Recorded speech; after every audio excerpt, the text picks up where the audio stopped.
and welcome back to Well Played. I'm Caroline Hendershot. And I'm Blake Morgan. And my voice is on its way out. I like it. I like that sound on you. I don't. It's not my favorite. It's not really beautiful. I kind of want, like I was saying off air, when I was a preteen, I always tried to lose my voice on purpose because. And I was saying me too. Because then people would have to ask you like, "What were you doing this weekend?" And I just classic youngest child attention seekers. So bad. It's so embarrassing. Honestly, I still do it today, but that's another story for another day because we have so much to talk about today. So much. It's kind of remarkable. We're going to be joined by a special guest. Her name is Nora Princiotti, and she's the host of the Every Single Album podcast, also of the Ringer NFL show. She talks a lot about Taylor Swift. You're going to want to stick around for that. We have some questions, but also football as well. Yeah, I also just learned that Blake isn't like the largest Taylor Swift fan, and that might be... It might be the end of our friendship. I said no. I think that things can be mended. I just preferred her music before 1989. I liked her when she was a country star. Okay, I understand that. I knew the words to Teardrops on My Guitar. Yeah, I knew same. The words to had that CD. Our Song, Love Story. Like, I was there for that. But I think I can be molded. Okay. I'm willing to take on that challenge. Yeah. We've also got our Send It coming up, featuring all the best clips and viral moments you should be sending to the group chat, so don't miss that. We also have a full-length version of this episode out on YouTube, so be sure to search for Well Played by The Skim on YouTube, or if you prefer to listen, make sure you follow us on Apple Podcasts or Spotify. Yes, and Hendy, before we get into the episode, where can people follow you, keep in touch with you? You can follow me at CG Hendy on Instagram, Twitter, whatever you prefer to use for social media. I will say this weekend, I posted on Sunday, an outfit choice by me. I'd had a little change up, so I obviously was dressed. Wait, I love that story. It was so cute. I was dressed to host our pregame and postgame show because I didn't travel to Arizona because the Jets played the Cardinals this weekend. So I was in studio. My thing is that, like, obviously I love to dress up, right? More than that, I love being in sweatpants and slippers and preferably just like laying in bed all day. But so I was wearing a dress and like high boots. And so I took off the boots immediately after the pregame show to watch the football game put on sweatpants, put on a sweatshirt, rolled up the dress halfway, and then put on my Ugg slippers. It was such a look, honestly. Yeah. And I had to call myself out on it because I loved it. Everyone in the office was like making comments about it. And I was like, first of all, comfort over everything, obviously. So you can see a lot of pics there if that's what you fancy. Where can people follow you? I fancy that. BL 3A's 4K's E on Instagram. That's kind of it, honestly. We're going to get her on TikTok. We're still workshopping after last week's episode. It's basically like every week Sean and I go back to the office and we workshop for a little bit, new usernames for me, and then I kind of just forget about it for a week until this recording comes around. And you have to say the username every time. I was going to say, and then we start this conversation over again. Exactly. So one day I'll come back with something new. Maybe. As always, we prepared a roundup of our favorite stories dominating your feeds this week. It's time for Playing the Field. All right, we're starting this edition of Playing the Field with a news story that I am obsessed with right now. So before I explain to our listeners, have you seen the viral TikTok of the Boston Bruins players showing support for podcaster Brianna Chickenfry after her breakup with country star Zach Bryan? I saw the video, but I was confused. Yeah, because you don't know the lore. Okay, please explain. I need a full explainer. Like, I know some of it from TikTok, but I don't know how sports fits into it. Okay, so essentially, let me preface the TikTok and then I'll go into the lore. Okay. So the TikTok is Boston Bruins players walking around their facility singing the Morgan Wallen song, Last Night We Let the Liquor Talk. I know my voice sounds beautiful. I know. Okay. Give me the Grammy. Also, Brianna's from Boston. Yes. So she was born and raised and obviously a huge Boston sports fan. So they were all singing that. Now, the reason why it resonates so much is because of the lore. Now, it's a big lore. It's very complicated. This is when the episode turns more pop culture. So buckle up, Buttercup. Now, if you have any interest in pop culture, I urge you to listen to the 1.5-hour episode of the BFFs podcast that Barstool Sports released, because it's essentially Brianna explaining the whole situation start to finish in her perspective. It's very well done. She crushed it. I would have probably been crying the whole time. But what happened was Brianna Chickenfry, that's also her like stage name, or it's like Brianna LaPaglia or something. But Brianna Chickenfry was dating Zach Bryan for the last year. Zach Bryan, obviously like big country star at the moment, has released a bunch of music that is topped the charts. Now, people found out that they broke up because they found him on Raya. Right. And so she was like, instead of letting me have this time to like announce it by myself, that was the original agreement. Like, okay, we're going to break up. I'm going to take some time. I'm going to announce it when I'm ready. Please don't say anything. And he was like, cool. And then he went on Raya. Obviously, everyone caught him. So then she was like, what the hell? This is messed up. And like during the breakup, Zach Bryan's team offered her $12 million to sign an NDA. Oh my God. And so she would not be able to talk about Zach Bryan at all, wouldn't be able to talk about the relationship. And I think at some point the lawyers for Zach Bryan were also trying to have her not anyone at Barstool mention Zach Bryan. Ooh, and good luck with that one. Brianna was like, I'm not the boss. Like, what are you? I don't have control over that. So they offered it to her and she was like going back and forth because $12 million is a lot of money. Yeah. It's life-changing amount of money, especially like I thought, oh, that must not be that much for her. But her net worth, I think I looked it up, it was like $1 to $3 million. That Which was still good for her. Yeah, great for her. Also, but though, like, I didn't realize Zach Bryan had it like that. no, me either. But the more you know. So he offered her $12 million. Well, the team did. And so she was going back and forth, couldn't decide, was talking to Dave Portnoy about it. And finally, she's like, you know what? I'll sign it. And then they were stalling for a couple days. I think because they were waiting until after the election so that there was like a different news cycle so that it kind of got lost. Yep, exactly. But in like the couple days that they were stalling, she changed her mind because she was like, screw you guys. You're just like playing with me. You're toying me along. Also, important detail, the $12 million was going to be paid out over 3 years. So she probably would have never seen the full $12 million. It would have been like some small stipulation that screws her over, whatever. So she's essentially goes on this BFFs podcast, talks all about the breakup, all about the relationship, all about how he was emotionally abusing her. He was just like a terrible person. Up front, like the first 4 months of the relationship, like totally made her fall in love with him. And then after that, it was just like flip a switch. It's so crazy because this is just such a trick of social media. You look at their social media feeds because like I wasn't even like super into their relationship, but I did hear about them. Right. Because actually, fun fact, I did party with Brianna Chickenfry one time. And Grace O'Malley. What the hell? When? Back when I wouldn't stay in and make eggplant parm by myself on a weekend, which is what I did this weekend. That is so. That was in 2021. Cool. It was a weird time. She wasn't a weird time. She was a great time. Yeah. Context was weird, but that's for another episode. Okay. I'm going to come back to that one. That's fun. But no, like he would post her on that's what I mean. His Instagram story being like, oh my God, she looks so beautiful. She looks so good. Yeah. And behind the scenes, he would be like, I can't believe you're wearing that dress. Like unfollowed her over like the Grammy dress that she wore, or maybe it wasn't the Grammys. I don't know where she went, but it was like she was going to some event show and was not wearing a scandalous dress. Right. Sorry, she looked good. Whatever. He's crazy. He's crazy. So then she gives this whole rundown. She's telling all of her experiences. And the kicker is that one of her stories was that she was scrolling on TikTok one morning. She was like watching videos and the song of Morgan Wallen's "Last Night We Let the Liquor Talk," which like given, I don't know. Me personally, I'm not a Morgan Wallen fan. The chair throwing incidents and all of the terrible stuff he's done isn't great. But his songs are very catchy. So that's the problem. But anyway, so she was going upstairs to make breakfast in the New York City apartment that he owns, but she was like living in with him. And she starts singing this song because it's stuck in her head like any normal person.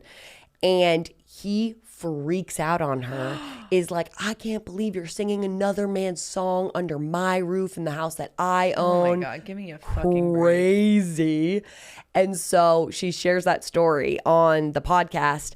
And then the next day, the Boston Bruins TikTok posts that TikTok of the players singing that song. It's obviously showing support of Brianna Chickenfry. And Boston taking care of one of their own. Love to see it. Oh my God. I know. 360. I know. But there's like so much more to the lore. Right. It's crazy. Like he is messed up. And I was talking to one of my friends. I was like, we've all been there, dated a narcissist. And she was like, have we? And I was like, oh. Some of us have been. Maybe not for everyone. But yeah, it was really, I'm so Team Brianna because it's like she turned down $12 million, which is life-changing money for her and her family and whatever. But also like the previous relationships that Zach Bryan had, everyone's saying those two past girlfriends 100% signed NDAs because they've never come out and said anything about him. And Brianna was like, I'm in a position where I can use my platform to like A, warn other girls about him, and B, like stand on business essentially. She was like, yeah, it would have been nice to have $12 million, but for what? You're going to take my voice and take all my experiences? Like, hell no, screw you, I'm out. It's so important. I'm so glad that she decided to do that because obviously that's not a situation most women would be able to find themselves 100%. In. I also just have to really appreciate that kind of trolling because, again, that's my vibe. It's like subtle. It's a nice little jab. It's also just like so, like I'm glad that she's doing it, but I'm also like, I hope that she's okay and she has like totally security and safety because you don't know how these men will be, especially when she's like going on something so public as like a podcast that she hosts with Dave Portnoy. Right. That's just like a lot of eyeballs and tainting his image. But also, like, the amount of money that he would give to her, like, he'd make back so fast, too. So I'm just glad that she was like, fuck you and your money. Yep. And took to a very public stage. Yep. Good for her. I don't know if I would be so brave. Yeah, so now I don't know really how I can support her other than I'm following her on Instagram and TikTok, and I watched the entire hour-and-a-half episode of BFFs. But any other ways you have ideas for me, I'm game because we're Team Brianna over here. Oh, yes. Team Brianna for sure. Oh, God. I know. Heavy Sorry. one. Exhausting. Really kicking it off on a strong note. Yeah. Next up on Playing the Field, we have some divine intervention, or should I say, a miracle win for an otherwise struggling New Orleans Saints, courtesy of one of the holiest men, probably the holiest man, aside from God himself, the Pope. The mother freaking Pope. This past week, the official X account for Pope Francis, which I didn't know he had a Twitter account. I didn't either. Also, sorry, it's Twitter to me. Right. They began posting tweets like the hashtag Saints are precious pearls and are always living and relevant. But when you do, for the NFL, when you hashtag a team's like catchphrase or their team name or something, it comes up with their team logo next to it. So for the Jets, it's like Jet Up, and then the Jets logo comes up. So if you hashtag Saints, that little logo of theirs pops up. I don't even know what it is. It's like a little coat of arms almost. Yeah, it has a name. I don't know it. What is it? Fleur-de-lis? I think so. Okay. I'll take it. Sounds right. But so when you use that hashtag, that's what pops up. So it turns out that the official hashtag of the New Orleans Saints was popping up while the Pope's Twitter account was tweeting hashtag Saints. I don't know why he was only hashtagging the word Saints though. I know. Interesting. And I'm like, has this not happened before? Also, like, obviously it's not him tweeting. I would love to think that it is. We don't know. He is 87 years old though. Yeah. But yeah, the team responded by offering the Pope an official team jersey. And then on Sunday, they ended their losing streak, their 7-game losing streak, with a win over the Falcons. And following the game, they responded to one of the Pope's tweets with, "We weren't losing after this." Yeah, I'm like, do you think the Pope even knows what the Saints are in the United States of America? Like, who knows? Maybe how he's tapped like, into football is he? Does he even know what's happening on his account? Maybe he is like the world's biggest football fan, and we have no idea. He's just silently rooting. This is his only way he can really show support. He actually is a Saints fan, and he just wasn't trying to. He was trying to trick people, right? You know, that he was. Well, because I don't think that it would be a good like PR look if, you can stop me if I'm wrong, but this is just like the way that my brain was thinking. I was like, it doesn't feel, and I can't explain it, but the NFL does not feel like holy to me. And so I feel like it would be bad if the Pope publicly was like, "Go Saints!" I mean, of all the things he could be supporting, championing in his life. Right. So I think this is his way of silently supporting something that is perhaps looked at as consumeristic. Okay. unholy. I like this take. You like my theory? I'm here for theory? it. Yeah, I'm here for the conspiracy theory that the Pope is actually a Saints fan.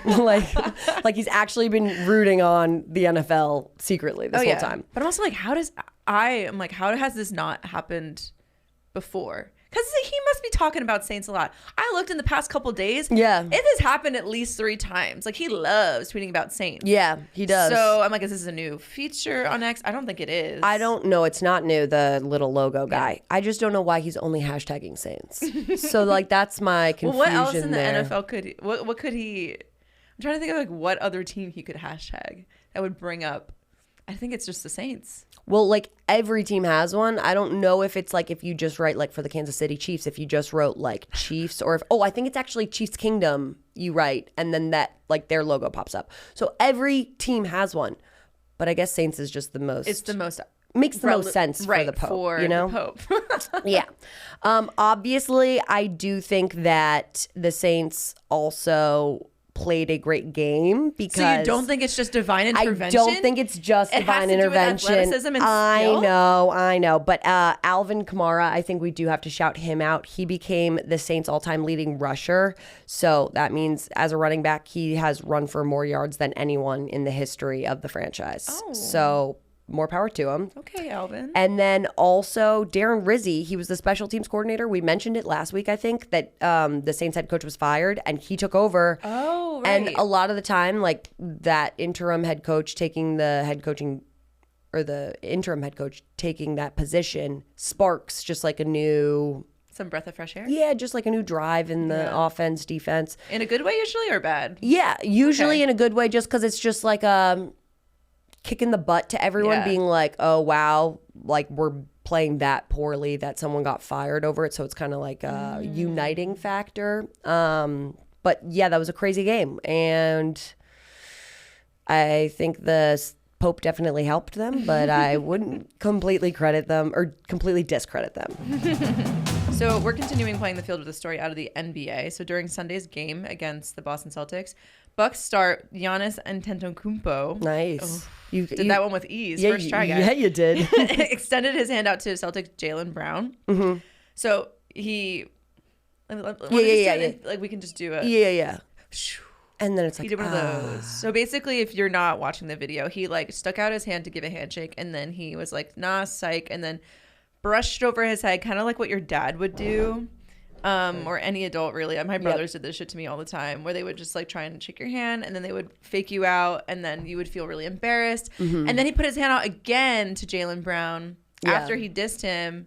And he like smacked it away. It didn't. The handshake was incomplete. It all started because Giannis was like going up to shoot a basket and essentially elbowed Jaylen Brown pretty obviously in the head. Yeah. And then as they were jogging back to the other side of the court, then the handshake or lack thereof took place.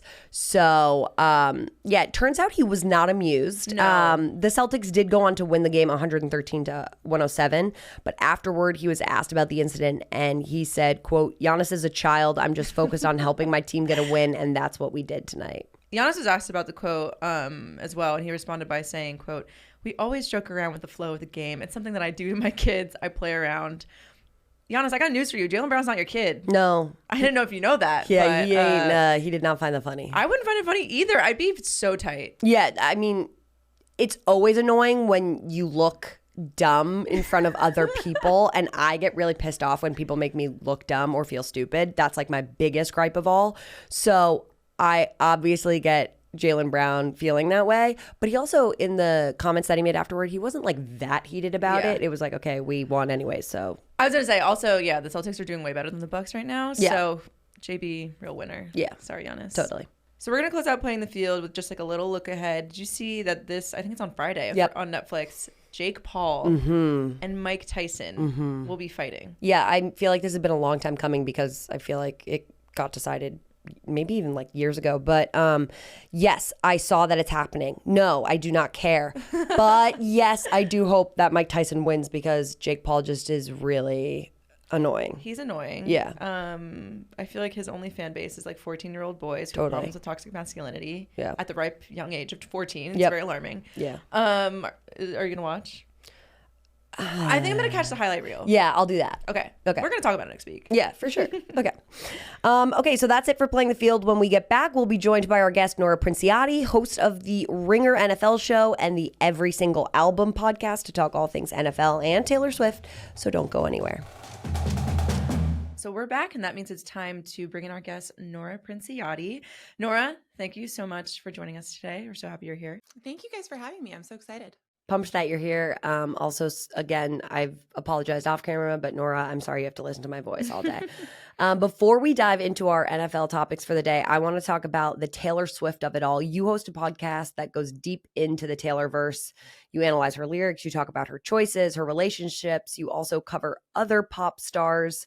But as somebody who also knows all about the NFL, I want to ask you for your perspective on Taylor's impact on the NFL fandom and just the NFL world and vice versa. Yeah, it's been so crazy. Like these were already sort of my two little content universes before they collided. I think it's been, I think it feels a little bit more subtle this season than it did last season. I think to me the thing is just like they are these two hubs of culture that are sort of monocultural in a way that we don't have around a lot of things anymore. And so the amount of people that like, maybe you could have had a conversation about football with them, or you could have had a conversation about Taylor Swift with them, but like where people had this common ground of either not quite understanding each other, but trying to, or just like having worlds collide. I think has been so crazy. And I think there was some like data and stuff last year about female viewership and there were some like makeup brands and stuff that started advertising with the league that hadn't been doing that before. I don't think any of that's been like huge, but I just think the sort of cultural phenomenon of it all has been my favorite part of it. Yeah. As a staunch fan of both, was it ever on your bingo card that these two worlds sort of like handshake together? Like that handshake emoji meme. I always used to think, so before I worked at The Ringer, I covered the New England Patriots during the years when they were winning Super Bowls all the time. And she was kind of in that era, to, pardon the pun, where she was really around New England a lot. Like she'd bought her house in Rhode Island. And I was always like, when is Taylor Swift going to date a Patriots player? Like there was something that like felt right about it. But no, I would not have anticipated that in the way that it's happened now. It's funny you say that because like I understand why you would make that connection, but to me, like Taylor Swift's not a New Englander. She's not a Northeastern girly. Yeah. She isn't really, but she does have like, especially earlier in her career when she would wear all of those, she was like a very preppy dresser. That's true. Mm-hmm. And so I think she that could channel the East Coast in that sense. Yeah. Yeah. Okay, wait, before we go any further, I was asking you quickly, you are in tune and caught up with all of the Zach Bryan, Brianna Chickenfry drama, correct? Yeah, I mean, it's hard not to be. Did you see the TikTok of the Boston Bruins players singing the Morgan Wallen, like, last night we let the liquor talk? Okay, this one I haven't seen. That's okay, amazing. This one I need you to look up at some point after the show because the Boston Bruins players are like walking around singing that clip because of the whole freak out that he had when she was singing it.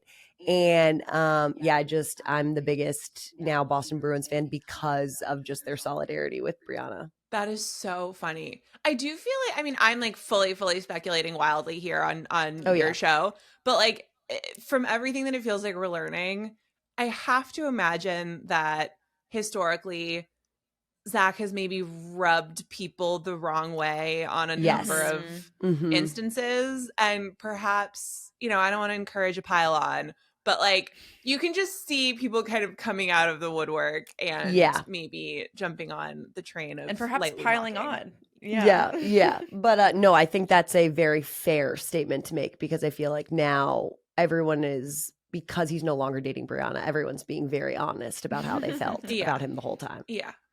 Yeah. It happens that way. Yeah, it's okay. Not great.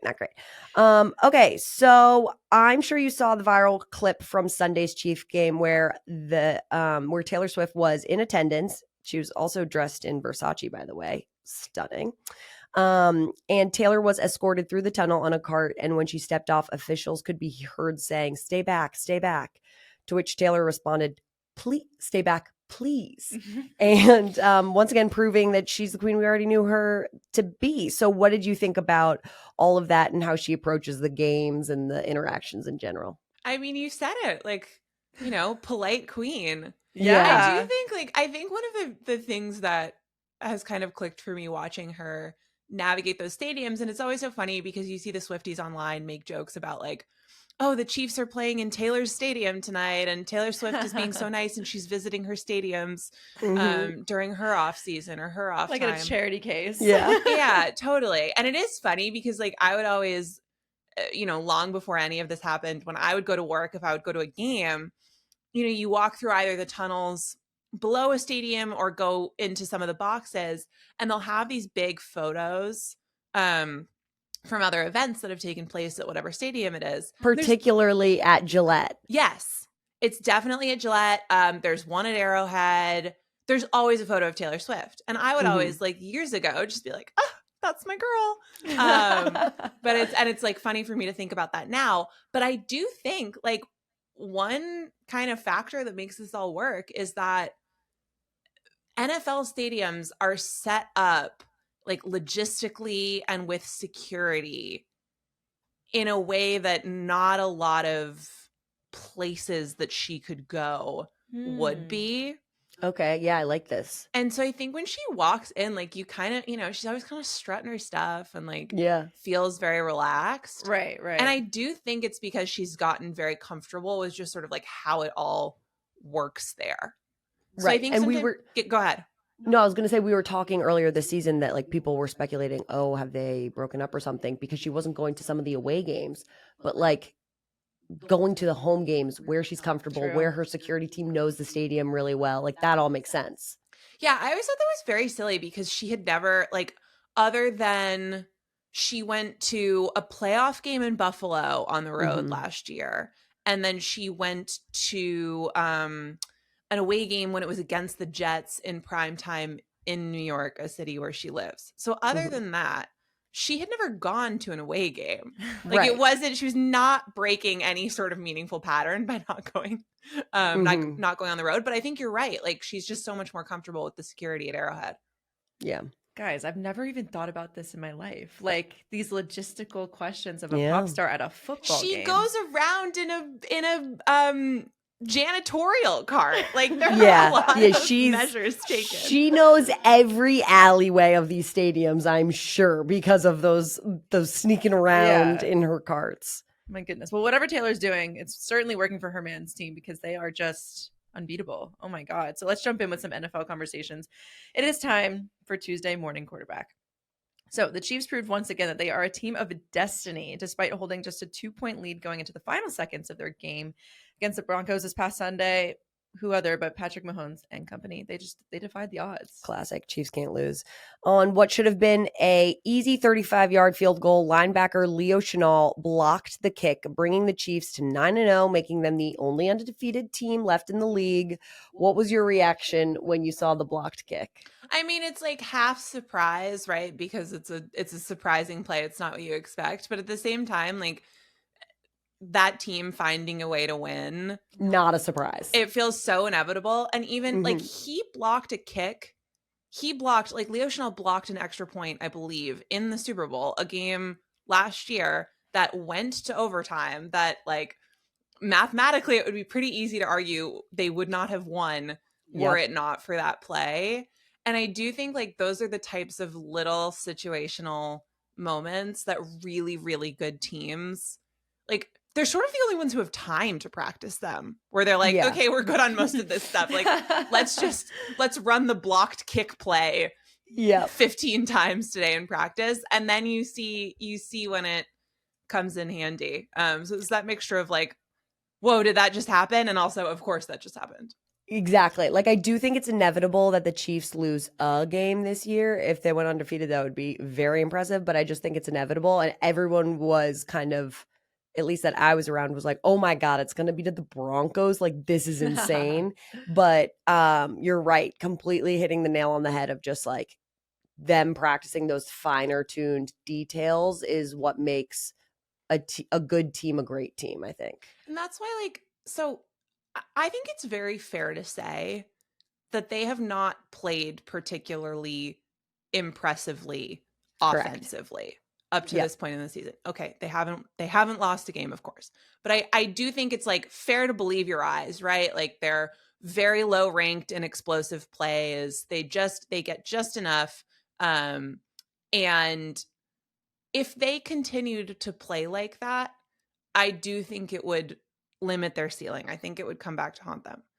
The thing where I feel like they'll be just fine is, okay, they're still 9-0. They're absolutely fine in terms of playoff seeding, standings, all of that. And we're going to count out Patrick Mahomes and Andy Reid to not get better, like to not find a way to figure it out. Exactly. So I think it's not that they're like, it's not that they can play this way and win a Super Bowl. Like I really truly do not think that they could, but I do think they'll get better. And now they've like bought themselves so much margin for error and so much time in order to do that. Guys, I'm not even that invested in the Chiefs, but like for some reason, I'm very scared for when they probably will inevitably lose. Like, I don't know what. It just feels like such a I think it's good though, because there's that, like, you always hear those stories from the 2007 Patriots where they went undefeated in the regular season and ended up losing the Super Bowl to the Giants, where they felt like it was this like huge monkey on their back. Yeah, right. Like you almost just have to lose, get it over with, rip the Band-Aid off, and then like learn from it and then move on. Right. Otherwise the pressure is just too great. Yeah. I would take one loss in the regular season every single time. Like you don't want to mess around postseason. Yeah. Yeah. Should we move on to Chiefs? Okay, perfect. Right. Moving on from the Chiefs. All right. So meanwhile, as the Chiefs wrapped up their win with a blocked kick, another kicker was having a rough day in Tampa Bay. 49ers kicker, sorry, that was a tongue twister for me, Jake Moody, missed 3 of his 6 field goal attempts. He ended up redeeming himself with a last-second field goal to win the game, but not before almost sending fans into a fit with his repeated misses. I have to say, when I was watching him continually miss these kicks, it immediately put me at the pong table. The last cup on the pong table, and I just I'm shooting my shot constantly. Can't get it. The team is on my back, and I just can't get it. And it's just like you got to walk away in silence. Yeah. But things came to a head late in the fourth quarter when teammate Deebo Samuel appeared to go after Moody, leading to him to take a swipe. I mean, the swipe is even like maybe not strong enough of a word. It felt like he was about to grab his teammate Tabor Pepper's neck after the game, and he explained his outburst really by saying, "quote I normally I don't even get like that, but just frustrated in the heat of a close game, and I kind of got out of character a little bit, but I'll talk to Moody and we'll get past it." I don't like to describe our dynamic in terms of like the NFL because lack of testosterone for one, not super competitive, but it's like if you came for my neck, Caroline, I don't know if we could work past that. Your literal neck. Yes, for my literal neck. I don't know if we could get past that. I'm not going to lie. Yeah, that could be tough. But you know what the funny thing is? And obviously, Nora, we're going to get to your thoughts. But like, I think it was funny how it was Tabor Pepper's neck that he came for. And then he was like, I'll talk to Moody. We'll figure it out. I was like, oh, okay. He doesn't care about Tabor Pepper. He's not considered at all. Yeah. What'd you think when you saw the throat shove? Yeah, I mean, not good. Right? Like in general, we like to avoid the shoving of the throat. It's not ideal. It's not what you want. Yeah, I mean, players will always explain that stuff away. It's the heat of the moment. They are like really, really, really hyped up. I am always like, I'd walk away, man. No one's lunging at me during my vocational time. Yeah. Also, though, like, it's so funny because Deebo was like, I wasn't even telling him anything that egregious. I was just saying to lock in, and then Tabor Pepper like overreacted in Kyle Shanahan's words. Bro. Yeah, he like went berserk over it, and then he got the throat shove.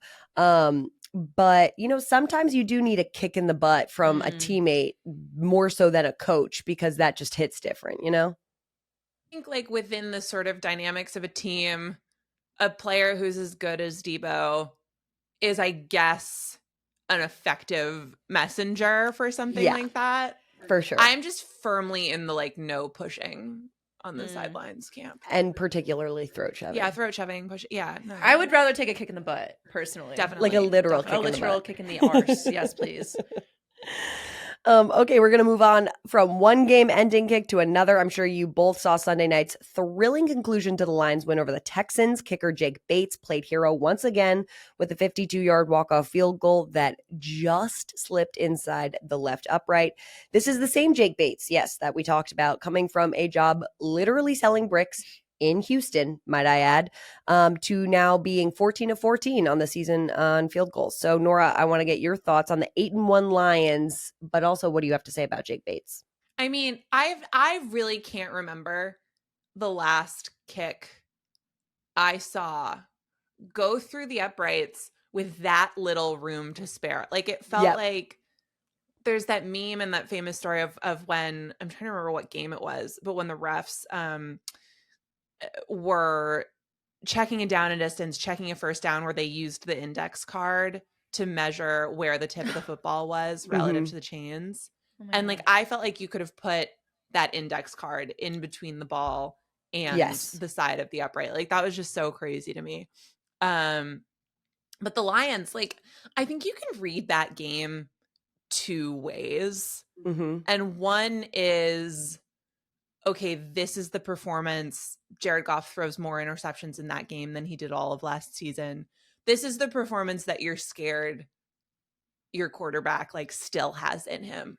And theoretically that could come out again if you're facing another good defense in the playoffs. Like, it's a little, I think, nerve-wracking for Lions fans to go, okay, like, Jared has made incredible strides as a player, has like really come into his own, but some of the warts that were part of why he ended up getting traded away from Los Angeles, like, they still exist, and there's still a possibility that they can come out at the wrong time.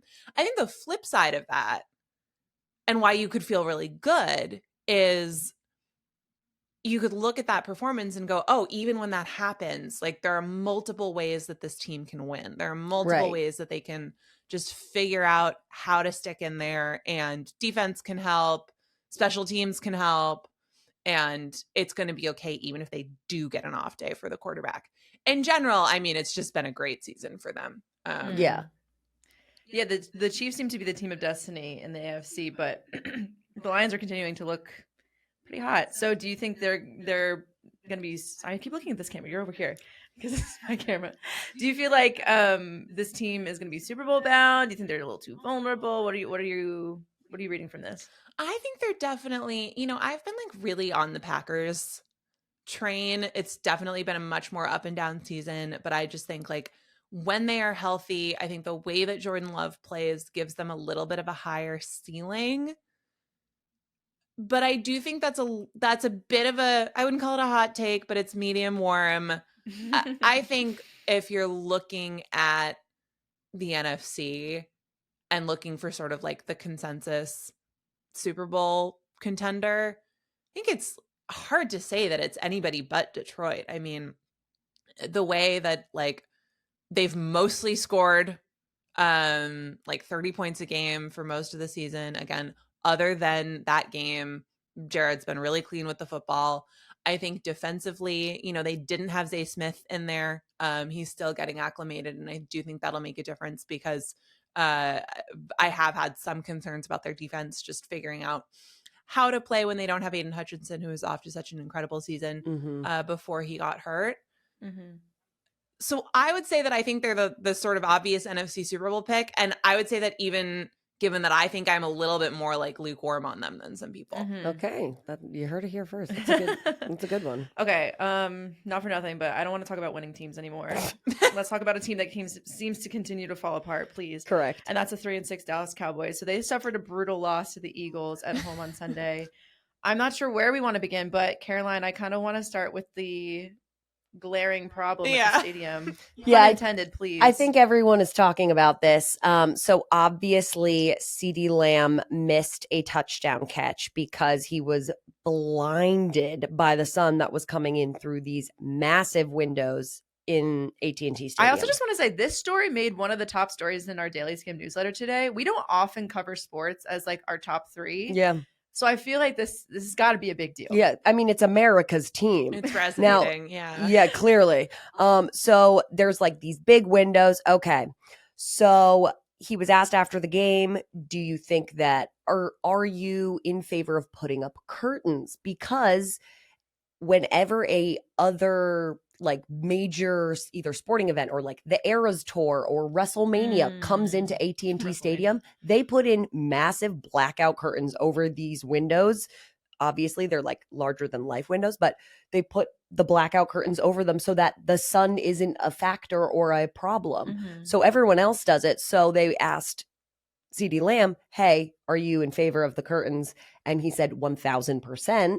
And then they asked Jerry Jones, why don't you put up curtains? And obviously his response was, why don't we tear down the whole damn building and build a new one? I don't know why that's the Jumping fix to conclusions and not the curtains. And then he did add, like, we know where the sun will be when we pick what side of the field we're going to be on at, like after kickoff and whatever.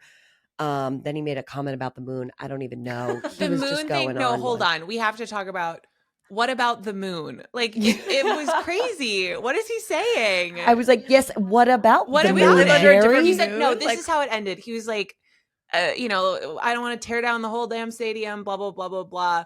What about the sun? We know where the sun is going to be. Where's the moon? Where is it, Jerry? No, Jerry, really, where is the moon? And why should we care about the moon?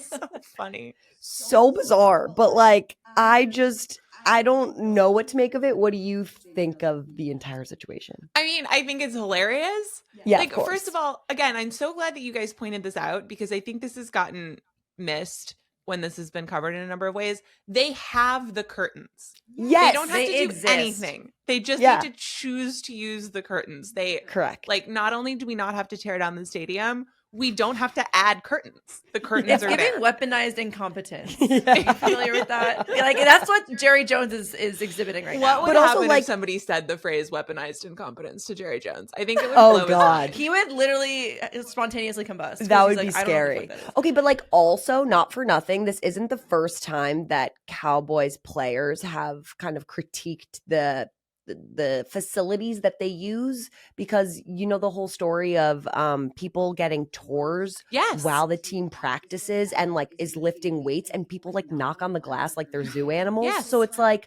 I understand that Jerry Jones has this like other side of the football team that clearly makes him a profit, but why aren't we covering the windows? Like that's not gonna cost you any money. Yeah, no, it's a totally, I mean, it is a different type of organization. I found myself like reading about this and just sort of laughing about people's tweets and stuff yesterday and being like, this organization is worth $10 billion. Like, simply how? Yeah. Insane. It's just things keep going wrong for them. Sorry, one sec. Producer Sean, should we move to Steelers? We're not talking about. Yeah, it's Yeah. fine. Yeah. Let's do Steelers. We're done. Cool. Cool. All right. The final game we want to talk about with you, Nora, is the nail biter between the Steelers and the Commanders this past Sunday. Hang on, I'm actually gonna. I forgot to fill Blake in on this. The Mike Williams, he was traded, but then did you see the comment about the hashtag red line? No. So he posted a winning, like a winning Instagram, and he did like whole lotta whatever, and then hashtag something, hashtag red line. He was essentially calling out Aaron Rodgers, because Aaron Rodgers, when he like missed a throw from him earlier this season on the Jets, he was like, Mike should have been going down the red line. He wasn't on the red line. He's got to be on the red line. And the red line is this like practice on our practice field. There's a red line like 5 yards off the sideline marker. So that's like how they practice. And he essentially like threw him under the bus publicly. And then Mike got traded. I work for the Jets, so that's why I had to give her the full tea. Got it. Because I can't say anything obviously incriminating. But okay, let me start from the top. The final game we want to talk about with you, Nora, is the nail biter between the Steelers and the Commanders this past Sunday. There were a lot of takeaways from that game. Let's start with the insane catch by George Pickens in the back of the end zone. Did you see it? And what do you think of it compared to some of the other catches of this year? I mean, yeah, I saw it. He is amazing. Like, he had such a game because he had that catch. He had there was the interception when he was targeted, where there was a Commanders player who was not the guy who caught the ball, where George Pickens just turns around and like tackles the guy, but tackle sort of sells it short. He just like wraps like him up by the mauls shoulder. Yeah, him. he mauled this man. Yeah. And it was like pretty incidental to the play. Yeah, he was not involved. He was truly just like a bystander. Yeah, and George Pickens was like, "All right, my time to shine." Like, Yeah, he had quite the performance. he is a big personality where I think you can see it come through in how he plays. Yeah.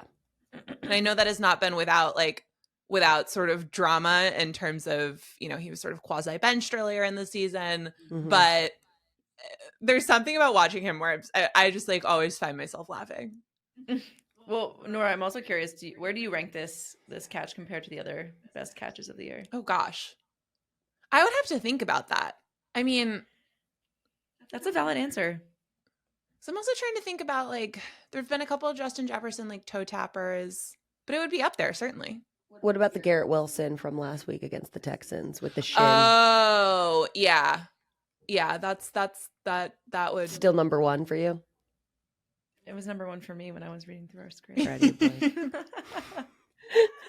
I love but them also all. I find this so hard to pick, but yeah, that would I guess probably beat it out.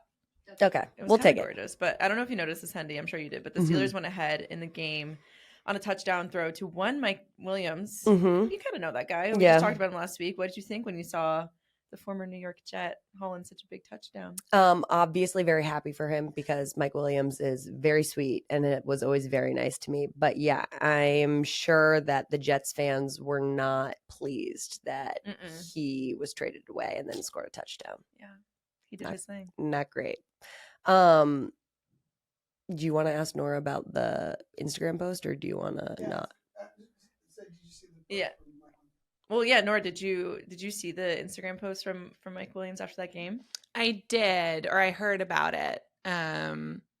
That people were getting into the hashtags and stuff and wondering if there was a little bit of shade being thrown at Aaron Rodgers, given that the play that he scored on was fairly similar. The route concept was fairly similar to the one that Rodgers called him out for not running properly on the play that turned into the game losing, I guess, interception Rodgers threw at the end of the Monday night game against the Bills earlier this season. What do you often see football players hashtag shading on their Instagrams? Like, is that a thing you really see? I mean, I wouldn't call it common. I would say that like the Instagram hijinks, the social media drama, the unfollowing of the team. I do think that is, Or like taking them out of your bio. Ooh, yeah. That's cold. It's a big one. That's like becoming more and more common, and like wide receivers definitely like lead the league in. Why? They're Are they, just like they're divas? dramatic. Yeah, they're known for the theatrics. Mhm. Yeah. You got Here it. for the drama. It's like a little bit of diva behavior, but I mean Yeah. that as a compliment. Only a There compliment. has to be one. Yeah.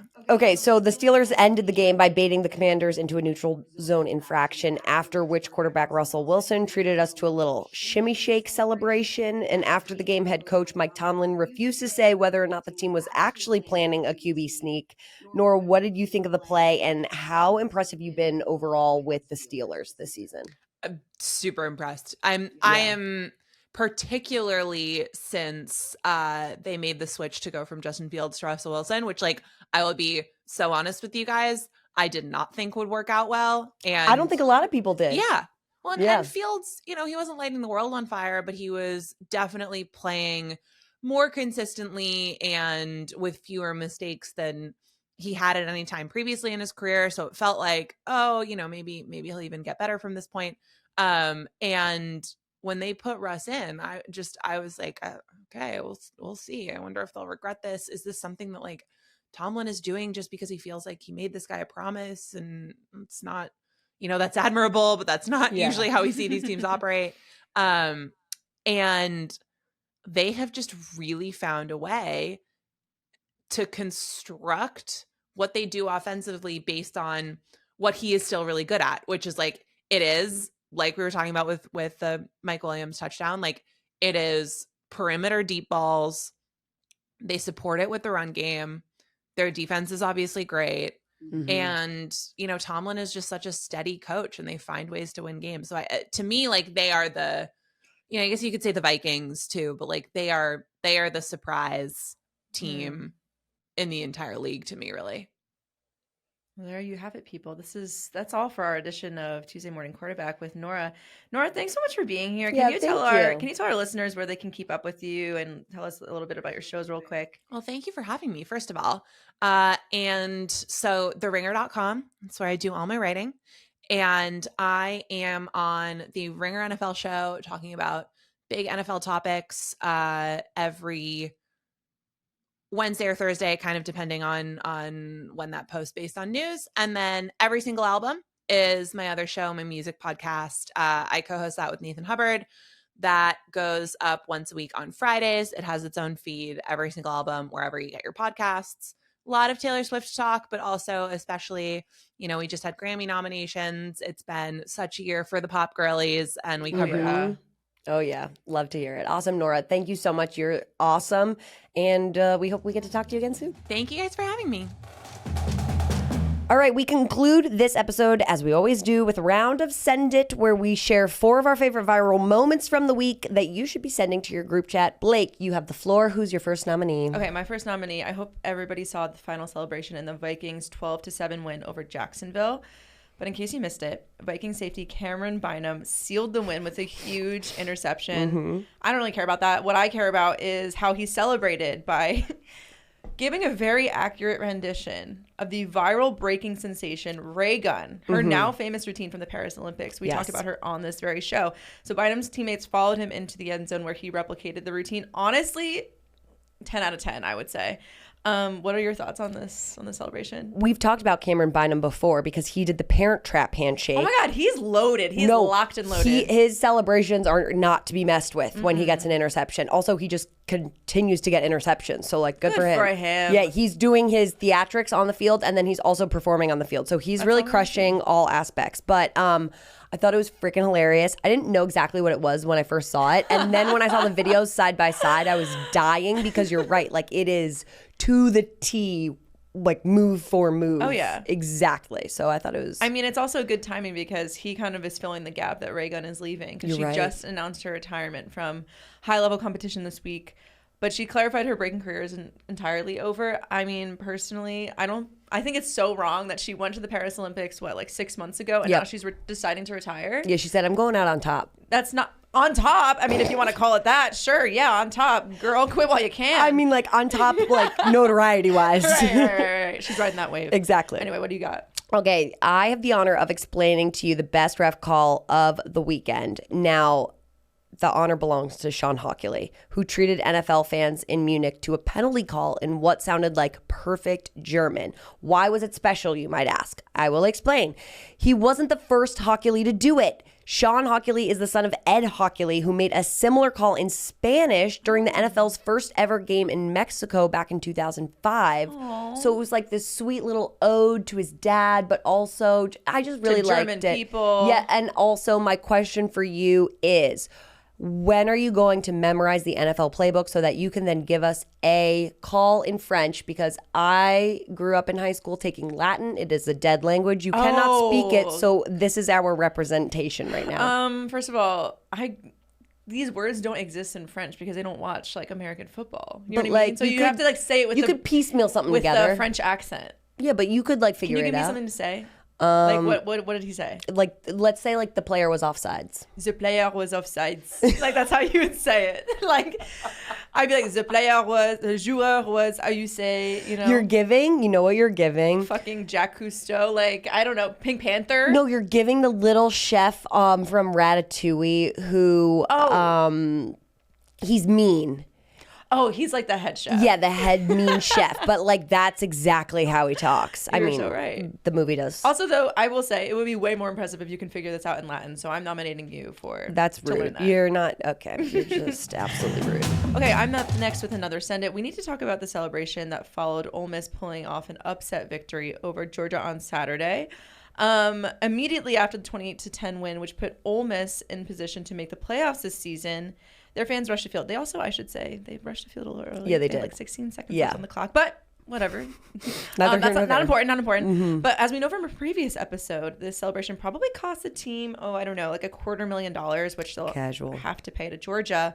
But it was the Oxford Police Department that actually, I think, really deserves the credit here because they really got in on the fun. Yeah. So they used the department's official X account to encourage fans to carry the freshly downed goalposts to the square in Oxford. I think it was so funny how they're like, don't bring it to the river like those other fans. Bring it to the square. Yeah. Go to the square. Like they kind of like they were gave like, we'll see you at the we'll see you at the square soon, Mr. Goalpost. And it was like, did they just give them the idea? Yeah, they definitely did. Yeah. But what did you think of the trick? Also, did you see that they had like traffic cameras following them? That I was love so funny. I love the goalpost coming down because I just think it's hilarious. Like that's the instinct now is the college fans think, okay, we're gonna throw whatever we want on the field Yes. during games now, including tortillas, and then we're also going to rip these goalposts down. It feels very caveman like. It's just Yeah. like very primal, just like lift heavy thing. It's bring just very somewhere college else. student. Like I'm gonna do something dumb Yes. and not think anything of it. Watching the swarm of them though also carry the goalposts also reminded me of that episode of SpongeBob where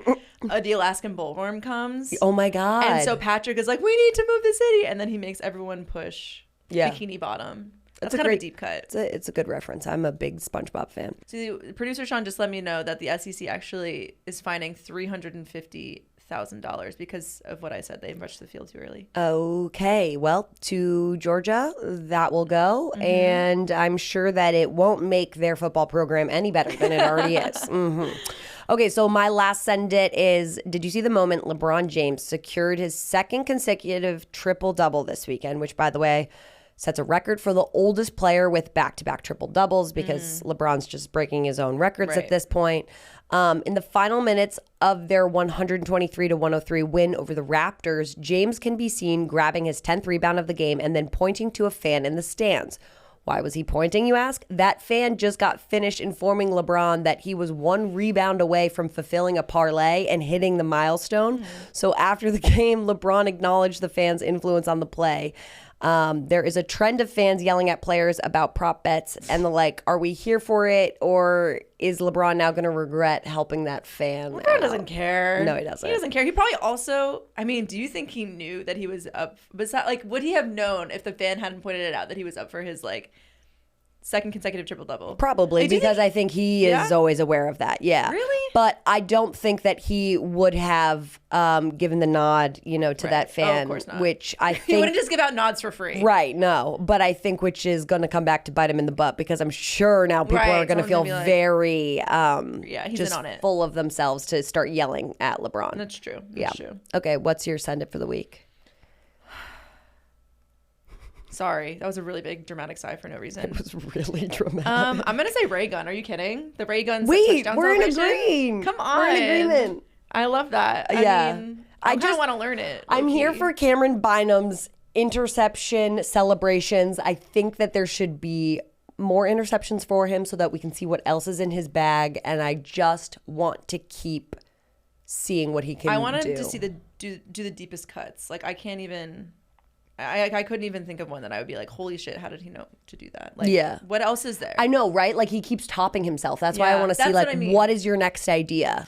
Very curious. Well, TBD, keep throwing those interceptions to one Cameron Bynum, please. Yeah. That's it for this week's episode of Well Played, presented by The Skim. Thanks so much for listening, and thanks again to our guest, Nora Princiotti. Yes, we'll be back in the studio next Tuesday with another episode of Well Played. So be sure you're subscribed to the show wherever you're listening. Blake, tell people where they can follow you. Instagram, BLAAA4KZ. I also actually have a foodstagram that I'm going to plug because sometimes I feel like I'm a little more interesting there. And that's easier to remember. It's I'm a Jersey tomato. Oh, that's cute. Yeah. I like that. Yeah. I only have one Instagram. It's CG Hendy. It's plenty. Babe, Okay. It's plenty. Okay. That's really sweet of you. But yeah, please leave us a review. We'd Yep. like to know what you think of the show. Also, oh my God, wait, really quickly. Did you get a DM? I got a DM. Blake informed me that my DMs were closed. I didn't know that I did that. But Ricky Lee Yes, DM'd again. me, and she was really sweet. She informed me that she didn't know who to root for this weekend in the Jets-Cardinals game. But yeah, it was Engaged just listener. It was just really lovely getting a DM that wasn't like offensive or mean or like trying to ask for feet pics. So love a friendly DM.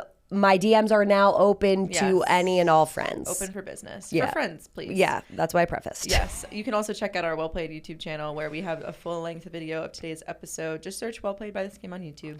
Until next time. Keep that in. Until next time, thanks for listening to Well Played. The only podcast in a league of its own.